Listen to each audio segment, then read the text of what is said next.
नमस्कार, मैं अर्चना सिंह रायज़ादा आप सभी का स्वागत करती हूँ अपने चैनल साहित्यकारों की कहानी मेरी ज़बानी में। जैसा कि आप सभी जानते हैं, इस क्रम में मैं आपके लिए लेकर आती हूँ विभिन्न साहित्यकारों की लिखी कहानियाँ और कविताएं। आशा है मेरा ये प्रयास आप सभी को पसंद आ रहा होगा। आपने मेरे चैनल को लाइक, शेयर और सब्सक्राइब अवश्य किया होगा। साहित्यकारों की कहानी मेरी ज़बानी इस क्रम में आज मैं आपके लिए लेकर आई हूँ लेखक यशपाल की लिखी कहानी दुख का अधिकार, या हम कहें यशपाल जी की लोकप्रिय कहानी दुख का अधिकार, जिसके माध्यम से यशपाल जी ने बताने का प्रयास किया है कि दुख की अनुभूति समाज का प्रत्येक वर्ग करता है, परंतु दुख मनाने का अधिकार सबको नहीं है। दुख मनाने का अधिकार केवल संपन्न वर्ग को ही प्राप्त है, क्योंकि उसके पास शोक मनाने के लिए सहूलियत भी है और समय भी, जबकि गरीब वर्ग की विवशता ना तो उन्हें दुख मनाने की सुविधा प्रदान करती है और ना ही अधिकार।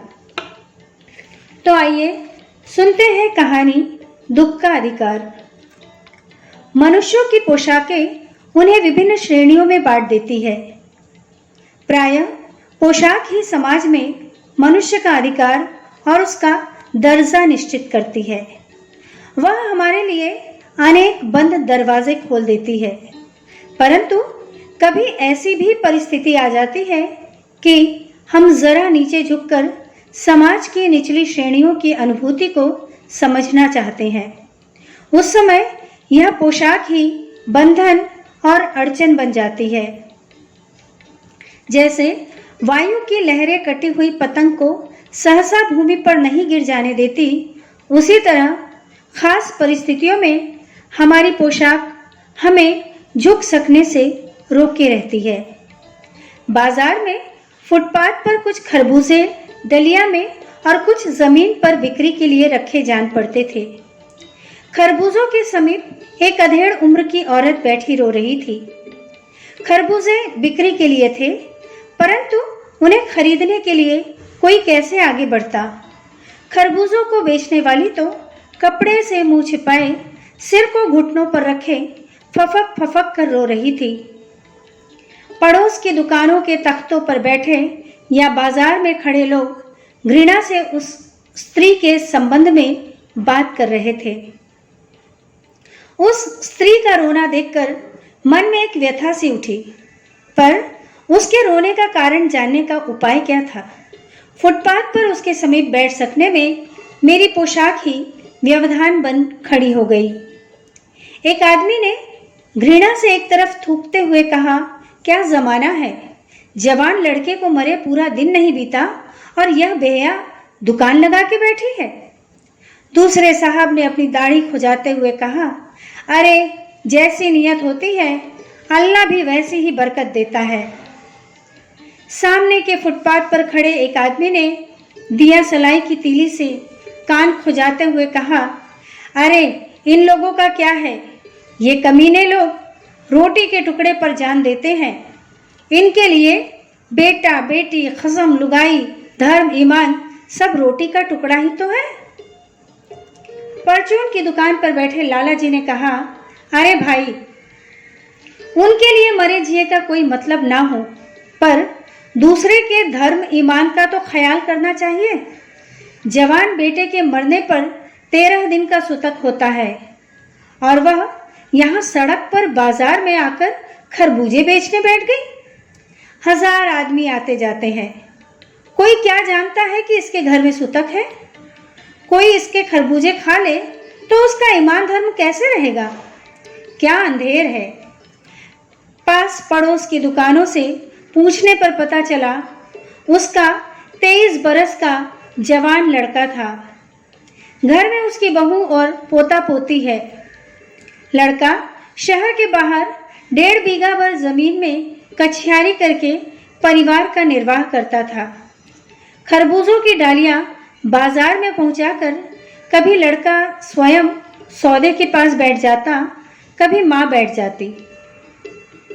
लड़का परसों सुबह मुंह अंधेरे बेलों में से पके खरबूजे चुन रहा था। गीली मेड़ की तरावट में विश्राम करते हुए एक सांप पर लड़के का पैर पड़ गया। सांप ने लड़के को डस लिया। लड़के की बुढ़िया माँ बावली होकर ओझा को बुला लाई। झाड़ना फूकना हुआ, नागदेव की पूजा हुई। पूजा के लिए दान दक्षिणा चाहिए। घर में जो कुछ आटा और अनाज था दान दक्षिणा में उठ गया। माँ, बहू और बच्चे भगवाना से लिपट लिपट कर रोए, पर भगवाना जो एक दफे चुप हुआ तो फिर ना बोला। सर्प के विष से उसका सब बदन काला पड़ गया। जिंदा आदमी नंगा भी रह सकता है, परंतु मुर्दे को नंगा कैसे विदा किया जाए? उसके लिए तो बजाज की दुकान से नया कपड़ा लाना ही होगा, चाहे उसके लिए माँ के हाथों के छन्नी ककना ही क्यों ना बिक जाए। छन्नी ककना हाथ में पहनने का एक गहना होता है। भगवाना परलोक चला गया। घर में जो कुछ चूनी भूसी थी सो उसे विदा करने में चली गई। बाप नहीं रहा तो क्या? लड़के सुबह उठते ही भूख से बिलबिलाने लगे। दादी ने उन्हें खाने के लिए खरबूजे दे दिए, लेकिन बहू को क्या देती? बहू का बदन बुखार से तवे की तरह तप रहा था। अब बेटे के बिना बुढ़िया को दुअन्नी चवन्नी भी कौन उधार देता? बुढ़िया रोते रोते और आंखें पोंछते पोंछते भगवाना के बटोरे हुए खरबूजे डलिया में समेटकर बाजार की ओर चली। और चारा भी क्या था? खरबूजे बेचने का साहस करके आई थी, परंतु चादर लपेटे, सिर को घुटनों पर टिकाए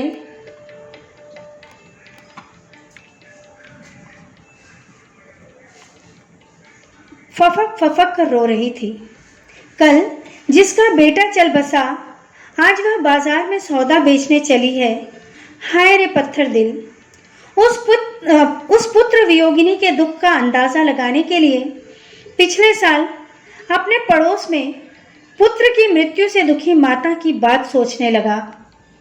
वह संभ्रांत महिला पुत्र की मृत्यु के बाद 2.5 मास तक पलंग से उठ ना सकी थी। उन्हें 15-15 मिनट बाद पुत्र वियोग से मूर्छा आ जाती थी और मूर्छा न आने की अवस्था में आंखों से आंसू न रुक सकते थे। 2-2 डॉक्टर हरदम सिरहाने बैठे रहते थे। हरदम सिर पर बर्फ रखी जाती थी। शहर भर के लोगों के मन उस पुत्र शोक से द्रवित हो उठे थे। जब मन को सूझ का रास्ता नहीं मिलता तो बेचैनी से कदम तेज हो जाते हैं। उसी हालत में नाक ऊपर उठाए राह चलतों से ठोकरे खाता मैं चला जा रहा था। सोच रहा था, शोक करने गम मनाने के लिए भी सहूलियत चाहिए और दुखी होने का भी एक अधिकार होता है। ये थी कहानी दुख का अधिकार। आशा है आपको यह कहानी अवश्य पसंद आएगी और आप मुझे प्रोत्साहित भी करेंगे। यदि आप किसी अन्य साहित्यकार की कहानी या कविता सुनना चाहते हैं तो कृपया कमेंट बॉक्स में अवश्य सूचित करें। धन्यवाद।